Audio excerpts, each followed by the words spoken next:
I cooked for 3 hours that evening, roasted chicken, garlic mashed potatoes, a salad I had spent 20 minutes assembling because I wanted everything to look perfect, 2 candles in the center of the table. The good wine glasses, the crystal ones we only used for company. I wanted everything to be right. I set 3 places, not 2, 3. And when the doorbell rang at 7 o'clock, I smoothed my dress, walked to the door, and opened it with a smile that I had been practicing for 6 weeks. Beckett walked in first. He kissed my cheek. He smelled like the cologne I had bought him for Christmas. He looked around the dining room and said, "This looks amazing, babe," and then stopped, because Ivy was already sitting at the table. I watched his face. I had been waiting to watch his face for 6 weeks, and it did not disappoint. The color shifted. Not dramatically, Beckett was too controlled for that, but I knew his face better than I knew my own. I had been reading it for 4 years, and what I saw in that half second before he rearranged it into something neutral was everything I needed to see. Ivy looked up from her wine glass. Her face did something different. Hers went very still. The particular stillness of someone whose mind is moving very fast while their body tries to stay completely motionless. I pulled out the chair between them. I said, "Sit down, Beckett. Dinner's almost ready." He sat. I went to the kitchen. I finished plating the food. I brought everything out. I poured wine. I sat down across from both of them. For exactly 11 minutes I made conversation. I asked Beckett about his week.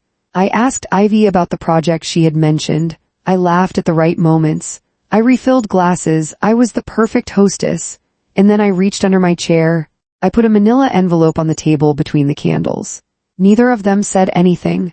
I looked at Beckett first, then at Ivy, then back at the envelope.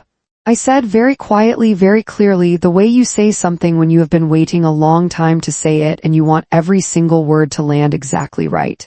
I wanted you both here together when you saw this because you did this together, and I thought it was only fair that you face it together too. The candles flickered. Nobody moved. This is the story of everything that led to that table. It starts 4 years ago. And it starts the way the worst things always start, with me believing completely in 2 people who were not who I thought they were. My name is Sloan Mercer. I am 34 years old. I am the marketing director for a mid-sized tech company in Chicago. I have been in this city for 8 years. I built my career here from an entry-level coordinator position to the office on the 14th floor with my name on the door. I am good at my job. I am precise and creative, and I understand people, what motivates them, what they respond to, what they are actually saying underneath what they appear to be saying. I tell you that because I need you to understand something important. If it could happen to me, someone whose entire professional life is built on reading people and understanding behavior and noticing what does not add up, it can happen to anyone. Beckett Hale was my husband. We met at a rooftop event 6 years ago. He was funny and easy to be around, and he had this way of making you feel like you were the most interesting person in the room. We dated for 2 years. We got married 4 years ago in a small ceremony in Michigan with 40 people and a string quartet and a cake that Ivy helped me choose. Ivy Caldwell was my best friend. 6 years. Since the first week I moved to Chicago and knew absolutely no one, and she sat down next to me at a coffee shop and asked if she could share my table because every other seat was taken. 6 years of birthdays and breakups and bad days and all the small, ordinary moments that build a friendship into something that feels permanent. I trusted both of them completely. That trust cost me more than I can fully calculate. This is the story of what they did, what I found, what I built quietly and carefully for 6 weeks while smiling at both of them every single day, and what happened when I finally set the table. From the outside, my life looked exactly the way lives are supposed to look at 34. Good job, nice apartment on the north side, a husband who was handsome and social and remembered anniversaries, a best friend who showed up with wine when things were hard and champagne when things were good. I had worked for everything I had. The career especially, 8 years of long hours and smart decisions, and the particular kind of relentless focus that people call ambition when they mean it as a compliment and obsessive when they don't. I had earned my way to that 14th floor office. Nobody handed me anything. Beckett worked in finance, portfolio management at a firm downtown. He was good at his job in the way that certain charming people are good at jobs that require confidence and likability, naturally, effortlessly, without the grinding effort that my career had cost me. He made good money, we both did, we had a comfortable life. Ivy worked in PR. Freelance mostly. She had built a roster of clients over the years that kept her busy and well paid. She was brilliant at it. The kind of person who understood image and narrative and the careful construction of how things appear versus how they actually are. Looking back now, I understand the particular irony of that. The three of us spent a lot of time together. Dinners, weekends, vacations twice. It felt natural. Beckett liked Ivy. Ivy liked Beckett. I loved having the two most important people in my life in the same room without any of the friction that sometimes happens when a best friend and a husband don't quite fit together. I thought I was lucky. I was not paying close enough attention to what I actually had. The first sign was so small I almost missed it entirely. It was a Sunday afternoon in March. Beckett and I were supposed to go to a gallery opening, something I had been looking forward to for weeks. At 2 o'clock, he texted me to say he had a headache and was going to stay home and rest. I went alone. I ran into a colleague at the gallery. We had a glass of wine. I stayed longer than I planned. When I came home at 6, Beckett was on the couch looking fine, not headache fine, actually fine. Energized in the way people are after they have done something enjoyable, not rested in the way people are after an afternoon of lying down. I asked how he was feeling. He said much better. Said the sleep helped. I looked at him for a moment, then I said great and went to make dinner, but I thought about it later that night, just briefly, just a flicker of something I could not name and did not pursue. I should have pursued it. Over the next 2 months, things shifted in ways that were individually small and collectively significant. Beckett started working late more often. Not every night, just often enough that it became a new pattern where there used to be no pattern. Tuesday nights especially, and sometimes Thursdays. He was still attentive, still present when he was home, still the same person on the surface. But there was something slightly different in the texture of his attention, something that felt performed. Like a man who was aware of how he was coming across in a way he had not been before. Ivy was around as much as ever. Maybe more. She texted frequently. Came over for dinner twice in 1 week at one point. She was warm and funny and completely normal, except she started asking questions about Beckett that she had never really asked before. Not direct questions. Ivy was never direct about anything uncomfortable. Sideways questions. Wrapped in concern. Is Beckett stressed lately? He seemed a little off last time I saw him. Are you two doing okay? You just seem a little tired. Does he still do those late nights at the office? That seems like a lot. Each question individually was what a caring friend asks. Together they formed a pattern I noticed but could not yet name. I told myself I was being paranoid. I had always had a tendency to overanalyze. It came with the professional territory. I was reading patterns into randomness, finding signals in noise. I almost convinced myself. And then came the Tuesday night that changed everything. Beckett had texted at 4 to say he had a client dinner and would be home late. Standard. I had stopped at the grocery store, made pasta, eaten alone, watched something on television. At 9:30 my phone buzzed. It was Ivy, she said. Hey, can't talk tonight, swamped with a deadline, call you tomorrow? I stared at the text for a moment. Ivy had not mentioned a deadline. We had talked that morning for 20 minutes and she had said nothing about work being busy. I put the phone down, I picked it up again, I opened Instagram, I went to Ivy's profile. Her last story had been posted 40 minutes ago, a glass of red wine on a dark wooden table. No caption. That was not a woman swamped with a deadline. I put my phone face down on the couch. I sat there for a long time in the quiet of my apartment, and I thought about the Sunday gallery opening, the Tuesday nights, the sideways questions, the wine glass story posted while she was supposedly too busy to talk. I did not cry. I did not call anyone. I opened the notes app on my phone and I started a list. 3 days after the wine glass story, I was in the middle of a presentation draft when my laptop froze completely. I tried everything. It would not come back. I needed to finish the draft that evening. I went to Beckett's desk and opened his laptop. His browser was already open, multiple tabs. I was not looking for anything. I was not searching. I just needed to open a new document. But the tab that was open, the one sitting right there in front of me the moment the screen came on, was a restaurant reservation confirmation. I stared at it. Sable Kitchen and Bar, table for two, this past Thursday, 7:30 p.m. Beckett had told me Thursday he was at a work event. A firm dinner, mandatory attendance. My eyes moved to the reservation name.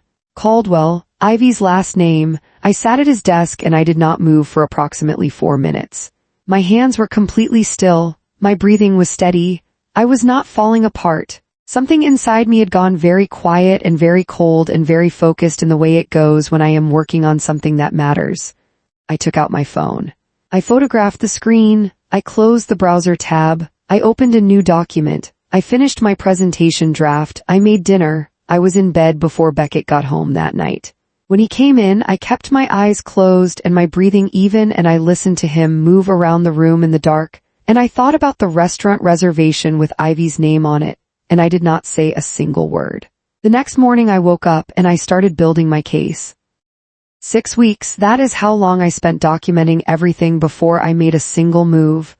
I want to explain why I waited, because I know what people think when they hear that. They think, why didn't you just confront them immediately? Why did you wait 6 weeks while they kept lying to your face? Because I am not interested in confrontation for its own sake. I am interested in outcomes. And I had learned enough from 8 years of professional life and 4 years of marriage and 6 years of friendship to know that a confrontation without complete evidence is just a scene. It gives the other person time to deny, explain, reframe. It puts you in the position of the emotional one, the reactive one, the one who might be wrong. I was not going to be the one who might be wrong, so I waited, and I collected. Week 1, I pulled 3 months of Beckett's credit card statements. He had his own card for work expenses. I had access to the account because I was listed as an authorized user, something he had set up years ago and clearly forgotten. The statements told me a great deal. 14 restaurant charges in 3 months at places I had never been to and had never heard him mention. Several of them on nights he had told me he was working late or at firm events. The amounts were consistent with dinner for two. One charge stood out 6 weeks ago. A jewelry store downtown, $412. I had not received any jewelry in 6 weeks. I had not received any jewelry from Beckett in almost a year actually. I wrote down the store name, I wrote down the date, I wrote down the amount. Week 2, I checked location data. I am not proud of this and I am not going to pretend it was comfortable. But I had added Beckett to my phone's location sharing 2 years ago after a car trouble incident, a practical decision we had both agreed to. He had never turned it off. Neither had I until now. I went back through the location history for the past 6 months, Tuesday nights. He was consistently in the River North neighborhood, not his office, which was in the Loop. River North, where Ivy had an apartment. I wrote down every date. Week 3, something happened that I had not planned for. Ivy came over for lunch on a Saturday. We ate at my kitchen table the way we had 100 times before. She was warm and funny and completely herself, or the version of herself I had believed in for 6 years. She left her bag on the counter when she went to use the bathroom. I am not going to pretend I did not look. I looked. Inside the front pocket of her bag was a receipt, folded twice. I unfolded it. It was from the same jewelry store, same date as Beckett's charge. The item listed was a gold bracelet. The amount was $412. I folded it back exactly as it had been. I put it back in the exact position I had found it. I walked back to the kitchen table. I poured us both more water. When Ivy came back, I handed her the glass and asked about a client she had mentioned and let her talk for 20 minutes while I sat across from her with that receipt printed onto the inside of my eyelids. Week 4, I confirmed the job piece. This is the part that changed what I thought I was dealing with. I had been up for a promotion at work. Senior director. My boss, a man named Warren who I respected and who I believed respected me, had been building toward the conversation for months. The signs were all there. The additional projects, the increased responsibility, the offhand comments about the future of the department. In week 4, the momentum stopped. Warren became slightly more distant. Not cold, just less warm. The additional projects dried up. The offhand comments about the future stopped. I could not figure out what had shifted. In week 5, I found out. I was having coffee with a colleague named Priya who I trusted and who had been at the company longer than I had. She was careful about what she said, but she said enough. Someone had spoken to Warren. A friend of mine, apparently someone who knew me well and had expressed concerns. about my focus, about whether I was going through something personally that might affect my performance, about whether this was really the right time for me to take on additional responsibility. A friend who knew me well, I asked Priya if she knew who had reached out. She hesitated. Then she said she had heard it was someone named Ivy. I sat with that information for 48 hours before I added it to my file, because this was no longer just an affair. This was not two people who had fallen into something they felt guilty about. This was coordinated. This was a woman who was sleeping with my husband and simultaneously working to undermine my career. This was someone who had sat at my kitchen table for 6 years and called herself my best friend and was quietly, methodically taking my life apart piece by piece. I thought about that for a long time, and then I planned the dinner. I chose a Saturday evening, not because Saturday was significant, because both of them had fewer commitments on weekends, because I wanted them relaxed, fed, a glass of wine in, comfortable enough that their guards were as low as they were going to get. I called Beckett first. I told him I wanted to do something special, that I had been feeling disconnected lately and I wanted a proper evening together, just the two of us, dinner at home, no phones, the good wine. He said that sounded wonderful. He said I love you. He said he would be there at 7. I called Ivy an hour later. I told her I needed her, that I was going through something and I needed my best friend.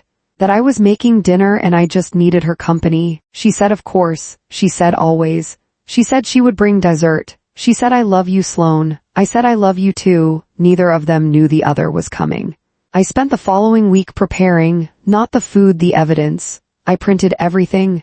The credit card statements, the location data mapped to dates and addresses, the jewelry receipt I had photographed when Ivy left it in her bag, the restaurant reservation screenshot, and the piece I had saved for last, a printed email exchange I had obtained through our company's internal system, which I had full administrative access to as a senior director. An email from an address I recognized as Ivy's personal account sent to Warren's assistant 4 weeks earlier. Friendly in tone. Concerned.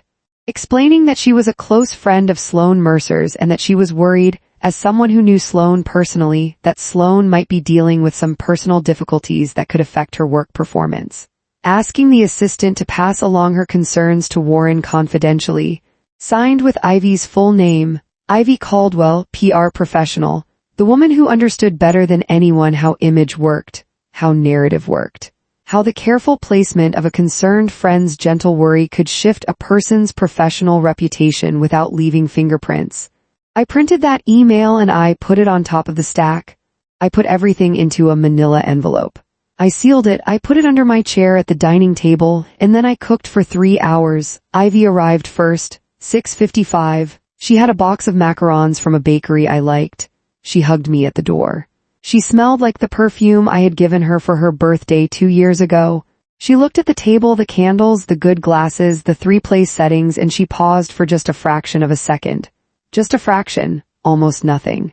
I said, I hope you don't mind, I invited someone else last minute. She said, of course not. Who? The doorbell rang. I watched her face when Beckett walked in. I have replayed that moment many times since. What I saw was not guilt, not the obvious cinematic version of guilt where someone crumbles. What I saw was a system running an emergency calculation at high speed behind a composed surface. 2 people trained in performance, one in client management, one in social charm, each running the same calculation simultaneously. How much does she know? They exchanged hellos. Beckett kissed my cheek.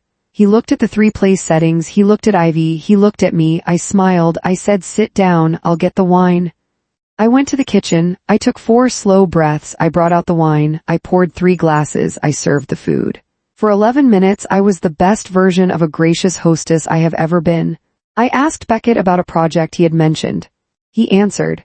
His voice was steady but his eyes kept moving to Ivy, to me, to the table, to the envelope he could not see yet but that I knew he could somehow feel.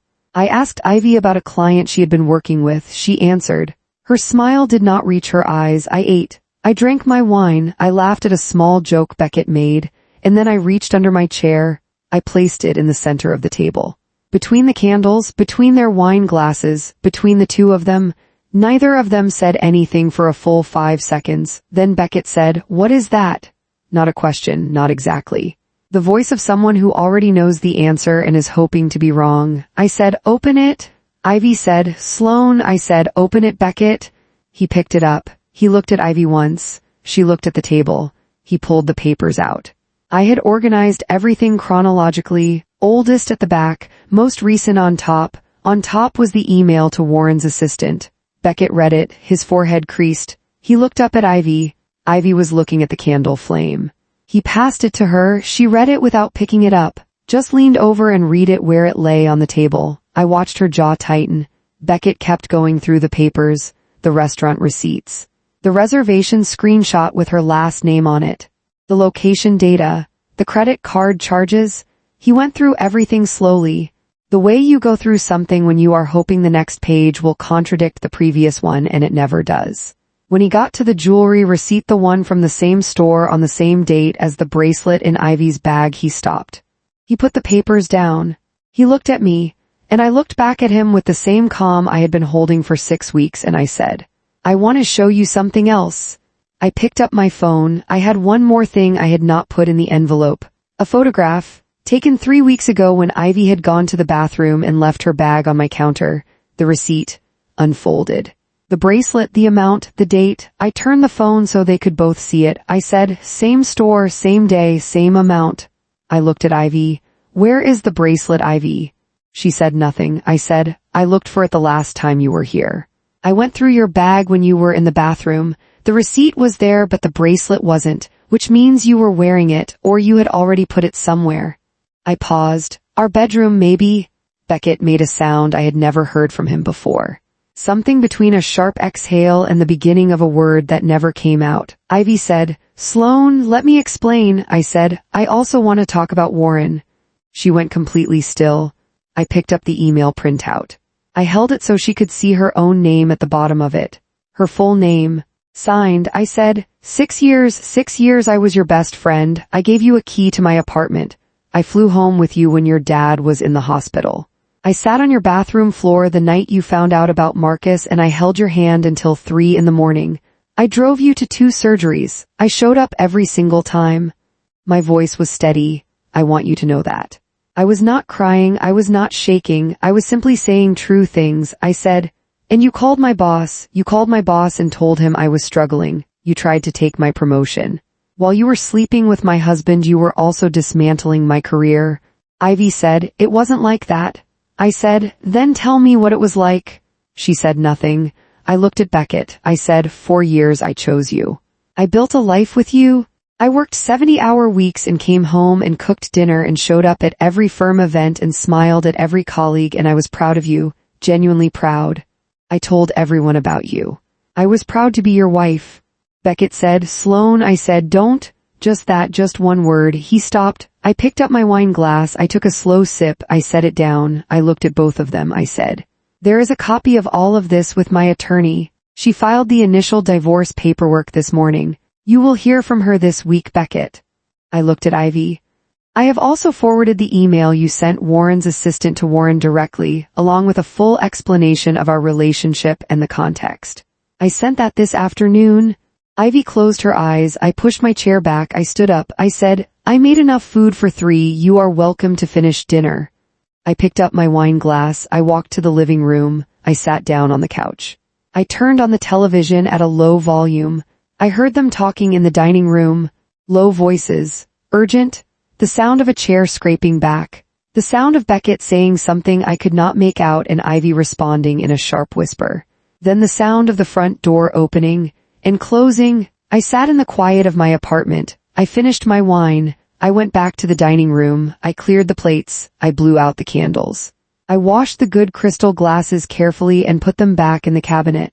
Then I sat down at my clean, empty table, and I felt for the first time in 6 weeks something that was not calculation or strategy or controlled performance. I felt the full weight of what had happened land on me all at once, and I let it. The divorce took 4 months. Beckett did not fight it. I think some part of him understood the part that had known me for 6 years and knew what I was capable of when I was focused, that fighting it would not go well for him. He had a meeting with his attorney. His attorney had a meeting with mine. Things moved efficiently. He moved out 3 weeks after the dinner. I came home one evening and half the apartment was gone. He had taken what was his with the help of a friend. He left a note on the kitchen counter. It said, "I'm sorry, I know that doesn't help, but I am." I read it once. I put it in the recycling bin. I am not going to tell you that it did not hurt. It hurt enormously. Not the way I expected, not the hot, dramatic pain of betrayal that you see in movies. Something slower and deeper. The particular grief of realizing that something you built with your own hands over 4 years was not what you thought it was. That the foundation was not solid. That you were living inside something that looked real from the inside and was not. That grief took time. It is still taking time if I am being honest. Ivy did not reach out. Not a text, not a call, not a message through anyone mutual. 6 years of friendship and she disappeared as cleanly as if she had never existed. I did not expect differently, but the silence had its own weight. I had been prepared for the anger. I had not fully prepared for the absence. The work situation resolved faster than I expected. Warren called me into his office 3 days after I sent him Ivy's email. He was uncomfortable, the discomfort of a man who realizes he has been used in someone else's scheme without his knowledge. He apologized for allowing outside concerns to affect his professional assessment. He was not effusive about it, but he was honest. The senior director conversation happened 2 weeks later. I accepted the position. I will not pretend the timing felt triumphant. A promotion is not a substitute for what I had lost. But there was something in it, something quiet and solid that felt like the ground under my feet again after months of standing on something that moved. People ask me what I would do differently. I think about that question carefully every time it comes up. And honestly, not much. Not because I got everything right. I didn't. There were signs earlier than I acknowledged them. There were moments I explained away things I should have looked at more closely. There was a version of this where I trusted my instincts sooner, and the 6 weeks of documentation happened 4 months earlier. But the fundamental choice to wait, to build a complete case, to control the moment rather than react to it, I would make that choice again. Here is what I know now that I did not fully understand before. Betrayal is not the worst thing. The worst thing is what you do with it. Whether it breaks you open into someone smaller and more afraid, or whether you take it and build something from it. I am not smaller, I am not more afraid. If anything, I am more clear. About what I will accept and what I won't. About what friendship is and what it is not. About what I owe people and what I don't. I owe people honesty. I owe people loyalty. I owe people the basic dignity of being treated like they matter. I do not owe anyone my silence about what they have done to me. I do not owe anyone a private reckoning when they chose to act publicly. I do not owe anyone the protection of their reputation when they worked to destroy mine. The table I set for 3 was not about revenge. I want to be clear about that. It was about truth. About making sure that the lies they had been living inside had to stand in a room with the evidence and be seen for what they were. About refusing to be the only one in that apartment who carried the full weight of what was actually happening. I gave them that weight back. And then I cleared the table. 6 months later, I am sitting in the office on the 14th floor with my name on the door. Senior Director, the title I earned. The one nobody handed me and nobody successfully took from me. I changed the locks the week Beckett moved out. Small thing, but it mattered. I have a therapist now. She is sharp and practical and she asks questions that make me think. We have talked a great deal about trust, what it is and what it isn't. About the difference between trusting people and losing yourself in them. About how to stay open without becoming someone's blind spot.